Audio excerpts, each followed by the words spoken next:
हरे कृष्ण। तो आप सभी भक्तों का हार्दिक स्वागत है आज के श्री चैतन्य चरितमृत से गौर कथा में। आज हम लोग चर्चा कर रहे हैं आदि लीला के चौथे अध्याय। इसका नाम है भगवान श्री चैतन्य महाप्रभु के प्राकट्य का आंतरिक कारण। इसका श्लोक संख्या 45 पे कल चर्चा किया था।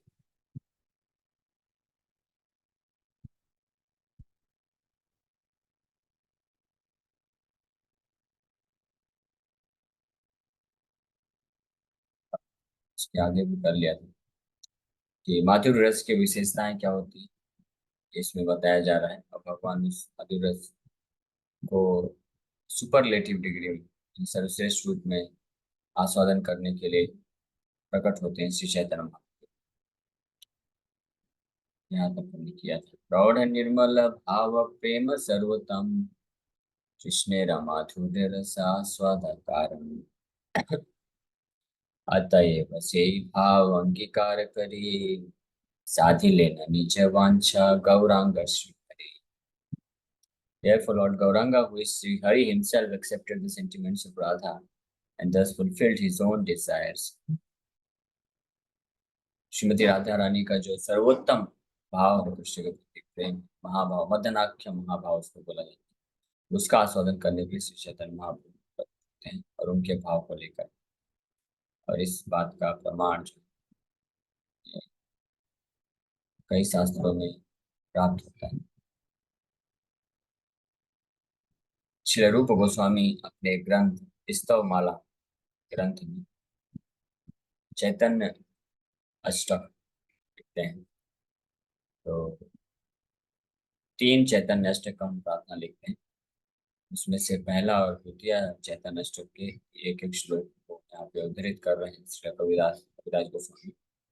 इस बात को प्रमाणित करने के लिए भगवान श्री चैतन्य महाप्रभु की प्राकट्य का जो मुख्य प्रयोजन था वो श्रीमती राधा रानी के भाव को स्वीकार करके भगवान कृष्ण का जो शुद्ध प्रेम है उसका आस्वादन करना चाहते थे। ये कृष्ण का इच्छा। तो इस श्लोक में ये वर्णन किया जा रहा है।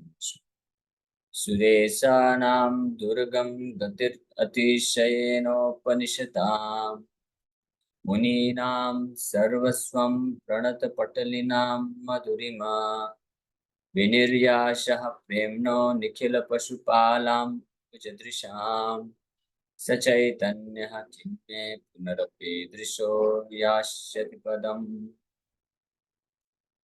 Lord Chaitanya is the shelter of the demigods, the goal of the Upanishads, the be all and end all of the great sages, the beautiful shelter of his devotees, and the essence of love of the lotus-eyed devotees. Will he again be the object of meditation? वो श्री चैतन्य महाप्रभु जी कृष्ण है। वो समस्त सुरेशा नाम दुर्गम गतिर अतिशयोन उपनिषदाम देवताओं के आश्रय हैं। सारे उपनिषदों के गतिर गतिर मतलब गोल हैं। अंतिम लक्ष्य उपनिषदों के द्वारा जो प्राप्त किया जाता है वो भगवान कृष्ण ही। एंड मुनीनाम सर्वस्वम प्रणत पटलिनाम मधुरिमा and be all and end all of the great sages. जितने भी महान ऋषि मुनिगण हैं उनके अंतिम तो लक्ष्य या आश्रय भगवान श्री चैतन्य महाप्रभु और अपने भक्तों के बड़े सुंदर आश्रय हैं। प्रणत पतिला विनिर्याशाह प्रेम निखिल पशुपालाम भुजदृश्याम। और वही कृष्ण जो है प्रकट होते चैतन्य महाप्रभु के रूप में the essence of love of the lotus at gopis, गोपियों के जो दिव्य प्रेम को प्रदर्शित करने के लिए। और ऐसे श्री चैतन्य महाप्रभु कब वापस से मुझे दर्शन करना। तो श्री चैतन्य महाप्रभु बहुत ही, जब उन्होंने संन्यास लिया, संन्यास के पश्चात तो बहुत ही स्ट्रिक्ट सन्यासी के रूप में संन्यास शिरोमणि बोला जाता है। चैतन्य कृष्ण चैतन्य गौरांगो द्विजनायका यतिनाम दंडिनाम शैव न्यासीनाम च शिरोमणि। यतिनाम दंडिनाम न्यासीनाम यानी सन्यासी, यतियों और जो दंड धारण करने वाले हैं, इन सब के जो शिरोमणि, शिरोमणि मतलब आदर्श, यानी उनसे श्रेष्ठ और कोई सन्यासी नहीं हो सकता है, कोई यति नहीं हो सकता है, कोई जो है दंडी नाम नहीं हो सकता है। तो उस आदर्श अवस्था का इतना आदर्श सन्यास की अवस्था को प्रदर्शित किया श्री चैतन्य महाप्रभु। उस तरह का सन्यासी को, यानी भगवान है ऑफ कोर्स, तो भगवान तो जो भी रोल, जो भी कार्य करेंगे उसमें ऐसे आदर्श रूप में उसको करेंगे कि कोई व्यक्ति उस वहां तक तो पहुंच ही नहीं सकता है, बस उनसे प्रेरणा लेके कुछ हद तक कर सकता है। भगवान रामचंद्र जिस प्रकार से मर्यादा पुरुषोत्तम के नाम से जाने जाते हैं, तो ऐसी मर्यादा भगवान रामचंद्र ने स्थापित किया कि अन्य कोई व्यक्ति उतने स्तर की मर्यादा को कर ही नहीं सकता। इसलिए पुरुषोत्तम, सारे मर्यादा पुरुषों में सबसे उत्तम जो है उनको मर्यादा पुरुषोत्तम, और कृष्ण को लीला पुरुषोत्तम बोलते हैं कि जो लीला की मधुरिमा है, मधुरता है, वो अन्य कोई पुरुष नहीं कर सकता। यहाँ तक कि नारायण, विष्णु, अन्य जितने भी अवतार हैं वो भी इतनी मधुर लीलाओं को प्रकाशित नहीं कर सकते, भगवान कृष्ण ने प्रकाशित किया। और जब वही भगवान, वही राम, वही कृष्ण जब आए श्री चैतन्य महाप्रभु के रूप में, तो वो क्या बन गया? सन्यास शिरोमणि बन गया, सन्यासी शिरोमणि, सर्वश्रेष्ठ सन्यासी के रूप में प्रकट हो गया। तो वो श्री चैतन्य महाप्रभु जो आदर्श सन्यासी, सर्वश्रेष्ठ सन्यासी शिरोमणि, सारे जो योग्य सन्यासियों के द्वारा पूजित है, वो चैतन्य महाप्रभु गोपियों का जो प्रेम है कृष्ण के प्रति, उसी को सर्वश्रेष्ठ बताते हैं और उसी का एग्जीबिशन, उसी को अपने प्रदर्शित करते हैं। इसका मतलब ये यहाँ से प्रमाणित होता है कि गोपियों का जो कृष्ण के प्रति प्रेम है वो साधारण इस भौतिक संसार का नहीं है। अगर इस भौतिक संसार का एक लेश मात्र भी उसमें कुछ अ, अंश मिश्रण होता, तो चैतन्य महाप्रभु जैसे इतने स्ट्रिक्ट सन्यासी कभी भी उस प्रेम की सराहना नहीं करते, क्योंकि सन्यासियों में शिरोमणि। इसलिए यहाँ पे पहले ही रूप गोस्वामी बता रहे हैं कि वो चैतन्य महाप्रभु ने प्रदर्शित किया। फिर अगले श्लोक में, अपारम कस्यापि प्रणयजन वृंदस्य कुटुकी रसोत्तमं ऋत्वा मधुरम् उपभोक्तुं कमपि यः रुचं स्वाम् आवव्रे द्युतिम् इह तदीयां प्रकटयन् स देवश्चैतन्यात् कृतिरतितरां नः कृपयतु। ये द्वितीय चैतन्य अष्टक का श्लोक है, इसमें रूप गोस्वामी वर्णन करते हैं। Lord Krishna desired to taste the limitless nectarian mellows of the love of one of his multitude of loving damsels, that means Srimati Radharani. And so he has assumed the form of Lord Chaitanya. He has tasted that love while hiding his own dark complexion with her effulgent yellow color. May that Lord Chaitanya confer upon us his grace. Sadeva Chaitanya Kriti अतितराम न कृपया, गोस्वामी बोल रहे हैं अंतिम line में कि वो श्री चैतन्य महाप्रभु हमारे ऊपर कृपा प्रदान करें, जो कि प्रकट हुए संसार में अपने ओरिजिनल कॉम्प्लेक्शन, अपने जो वास्तविक अंग कांति है उसको ढक करके, यानी गोल्डन गौर वर्ण में प्रकट हुए, और इस इच्छा के साथ कि अपने जो गोपियों में सर्वश्रेष्ठ गोपी श्रीमती राधा रानी, उनके भाव, भगवान कृष्ण के प्रति उनका जो प्रेम का भाव है उसको आस्वादन करने के लिए, उसको समझने के लिए, उसको जानने के लिए, तो ये यहाँ से प्रमाण प्रस्तुत कर रहे हैं। टेक्स्ट 51 52 आर रिस्पेक्टिवली प्रथम श्री चैतन्य अष्टक 2 एंड द्वितीय श्री चैतन्य अष्टक 3 from the Stavamala of Shri रूप। इसे रूप गोस्वामी, जो कि चैतन्य महाप्रभु के अत्यंत निकटतम पार्षदों में से एक, स्वरूप दामोदर गोस्वामी, रामानंद राय और रूप गोस्वामी, ये सब चैतन्य महाप्रभु के अत्यंत निकटतम पार्षद। अगर चैतन्य महाप्रभु के बारे में उनको जानना है या उनका क्या मिशन है, जो भी लीलाएं किए, क्यों किए, तो वो केवल और केवल इन तीन मुख्य पार्षदों के माध्यम से ही प्राप्त हो सकता है। विशेष रूप से रूप गोस्वामी, स्वरूप दामोदर गोस्वामी और रामानंद राय। तो इसे रूप गोस्वामी के प्रणाम मंत्र में हम लोग जिस परंपरा में आते हैं, विशेष रूप से उस परंपरा का नाम ही है रूपानुगा परंपरा, गौड़ी वैष्णव। चैतन्य महाप्रभु की परंपरा तो है, लेकिन चैतन्य महाप्रभु में रूप गोस्वामी की परंपरा है और सारी शिक्षाएं रूप गोस्वामी की शिक्षाओं पर आधारित। और रूप गोस्वामी को बहुत ही विशेष कृपा प्रदान किया था श्री चैतन्य महाप्रभु ने, अपना संपूर्ण जो है पूरा शक्ति संचारित करके उनको अपने संप्रदाय का श्री चैतन्य महाप्रभु ने जो मुख्य आचार को बनाया, जो भक्ति का प्रचार करेंगे। इसलिए इनके प्रणाम मंत्र में आता है, श्री चैतन्य मनो अभीष्टम स्थापितम येन भूतले स्वयं रूपः कदा मह्यं ददाति स्वपदान्तिकम्। श्री चैतन्य महाप्रभु के मन के अभीष्ट को, अभीष्ट मतलब मन की इच्छाओं को जानने वाले, और न केवल जानने वाले बल्कि स्थापितम येन भूतले, उनको इस संसार में स्थापित भी किए, प्रकट भी किए। तो ऐसे श्री रूप गोस्वामी कब मुझे अपने चरण कमलों में आश्रय प्रदान करेंगे, ये उनका प्रणाम मित्र है। तो इसलिए अगर चैतन्य महाप्रभु कौन है? भगवान कृष्ण के बहुत ही प्रियतम छन्न अवतार, यानी भगवान अन्य अवतारों में तो ऐसे अपनी भगवत्ता को प्रकाशित किए, लेकिन चैतन्य महाप्रभु के रूप में भगवान अपने आप को छुपा के आए। और ये प्रकाशित नहीं करना चाहते कि वो स्वयं कृष्ण है। लेकिन रूप गोस्वामी और उनके अन्य जो निकटतम पार्षद उन्हें जानते हैं और उनके मन के भाव को जानते थे पूरी तरह से। बाहरी रूप से तो चैतन्य महाप्रभु ने इस प्रकार से कार्य किया, जैसे कोई भी साधारण भक्त है तो वो यही जानेंगे कि चैतन्य महाप्रभु युग धर्म हरिनाम संकीर्तन का प्रचार करने के लिए आए, जो कि सही है। लेकिन वो एक्सटर्नल रीजन है, बाहरी कारण, वो वो मुख्य कारण नहीं था। मुख्य कारण, आंतरिक कारण जो वो चैतन्य महाप्रभु ने किया कि हरिनाम संकीर्तन का प्रचार प्रसार, लेकिन मुख्य जो आंतरिक कारण है वो है, और रूप गोस्वामी बताते हैं कि इन दो श्लोकों से उनके ग्रंथ स्तवमाला से पता चलता है। भावग्रह नेर हेतु कैला धर्म स्थापन, तार मुख्य हेतु कही सुन सर्वजन। To accept ecstatic love is the main reason he appeared and re-established the religious system for this age. I shall now explain that reason. Everyone please listen. To accept ecstatic love is the main reason he appeared and re-established the religious system for this age.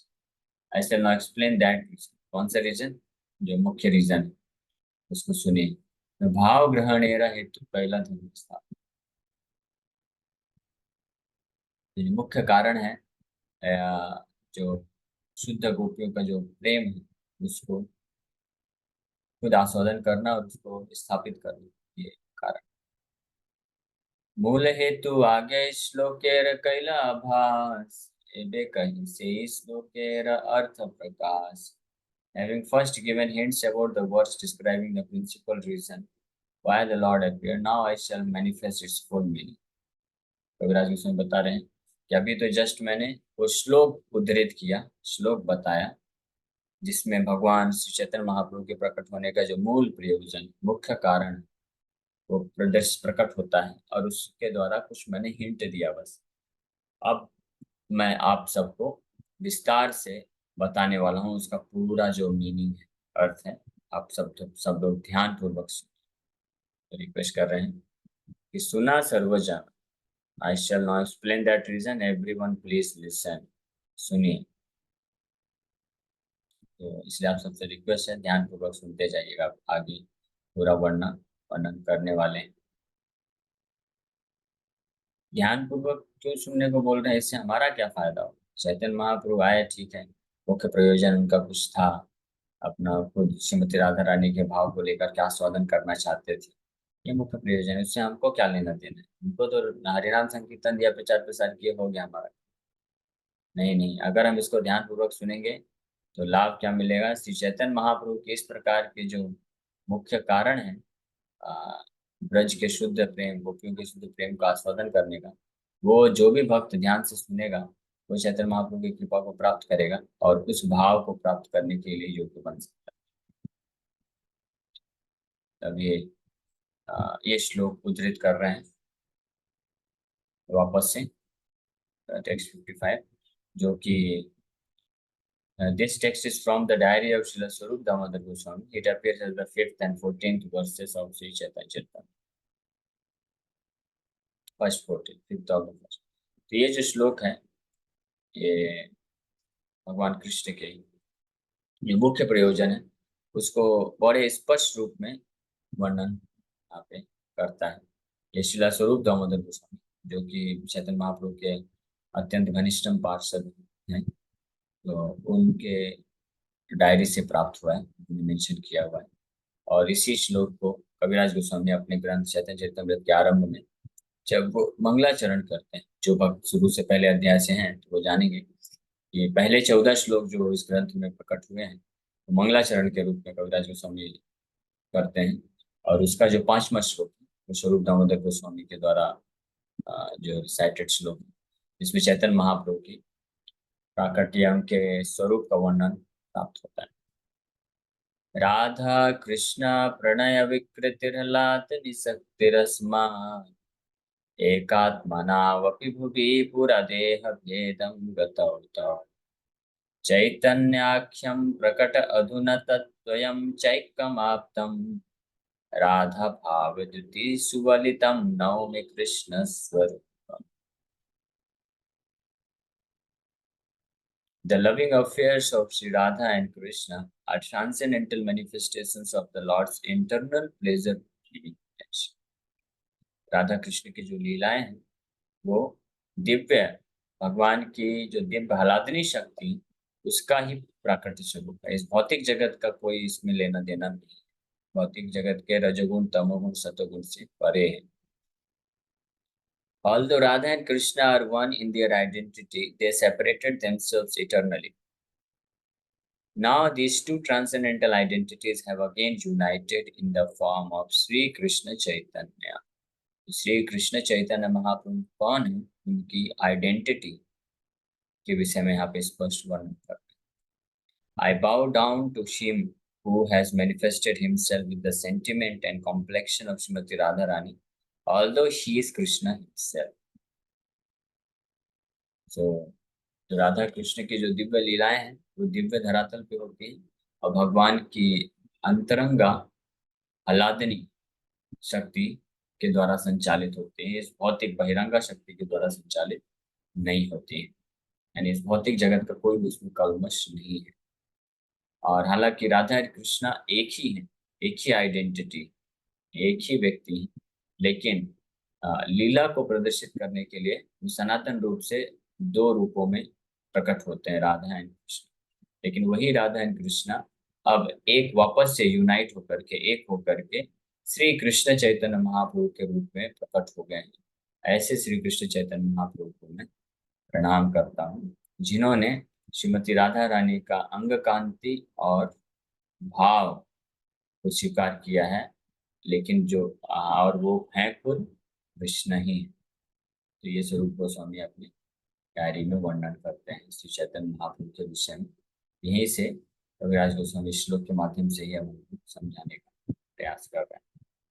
Radha Krishna एकात्मा तुई देह धरी, अन्यम निर्विलस्य रस आस्वादन करी।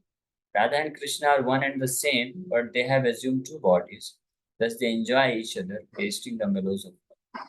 राधा कृष्ण एक आत्मा, एक ही है, कोई अंतर नहीं है, लेकिन दो देह आध्यात्मिक रूप में, दो आध्यात्मिक स्वरूप में प्रकट होते हैं विलास या पास टाइम्स करने के लिए।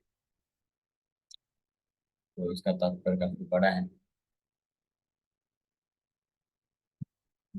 पढ़ने का प्रयास करते हैं।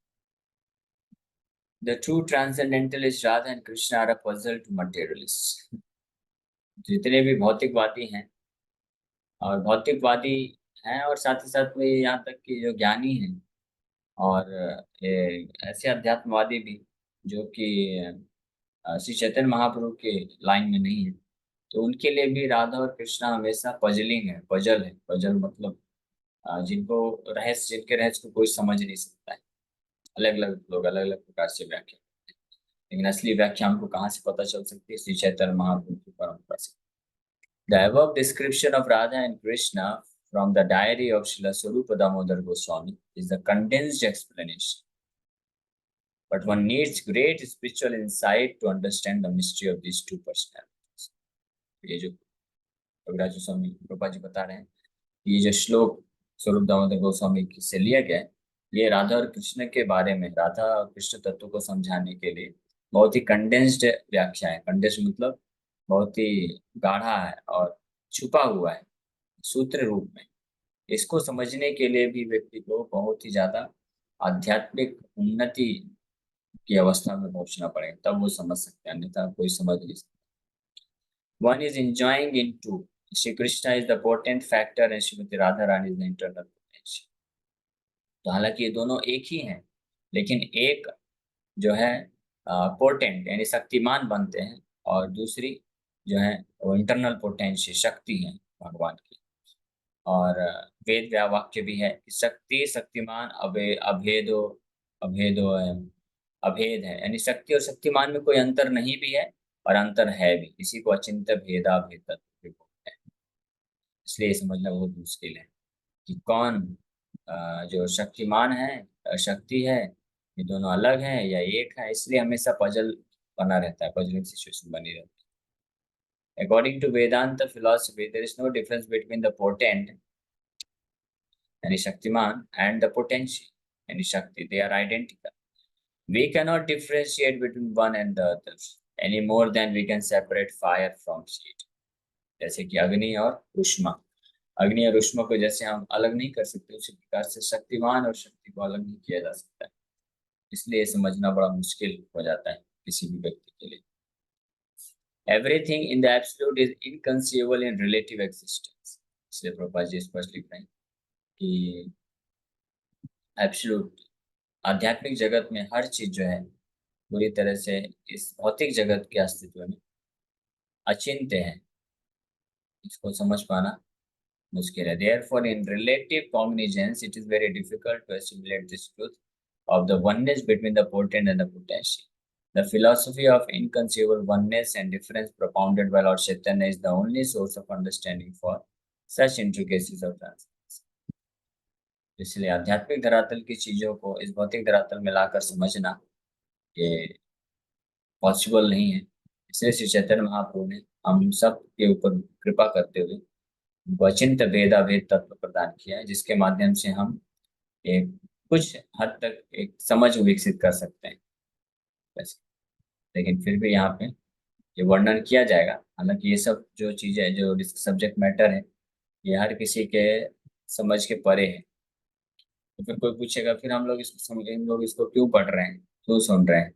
तो इसलिए क्योंकि इसको पढ़ने और सुनने मात्र से केवल हमको सुनना है और एज इट इज यथारूप स्वीकार करना है। इसमें हम अपना बुद्धि लगाएंगे तो शॉर्ट सर्किट हो जाएगा, समझ नहीं पाएंगे। लेकिन केवल सुनने मात्र से और स्वीकार करने मात्र से हम जो है अपने हृदय को शुद्ध कर सकते हैं और भक्ति में प्रगति कर सकते हैं। इसलिए बस अब सुनते जाइए और आगे बढ़ते जाइए। हरे कृष्णा। तो आज यहीं पे हम लोग विराम करते हैं।